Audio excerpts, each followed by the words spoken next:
Parfois, ça commence par une remarque, un regard appuyé, une blague qu'on trouve douteuse. Puis on doute, est-ce que je réagis trop?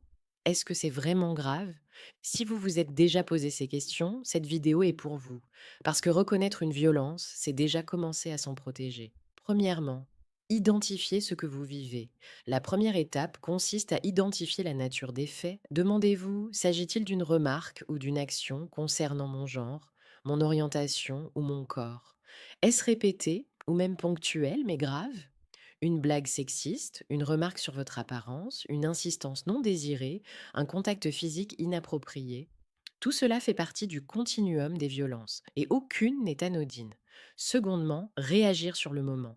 Si vous vous sentez en sécurité, vous avez le droit de dire stop. Vous pouvez dire ce que vous venez de dire n'est pas approprié. Je ne me sens pas à l'aise avec cette remarque. Ce comportement est inacceptable. Si ce n'est pas possible, protégez-vous. Quittez la pièce.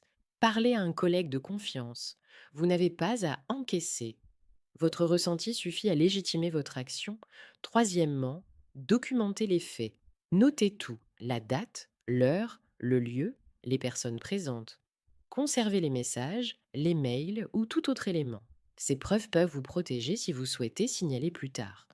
Même si vous n'êtes pas encore prêt ou prête à en parler, documenter vous redonne du pouvoir. Quatrièmement, alerter et se faire aider. Vous n'êtes pas seul. Il existe des personnes formées pour vous écouter et vous accompagner.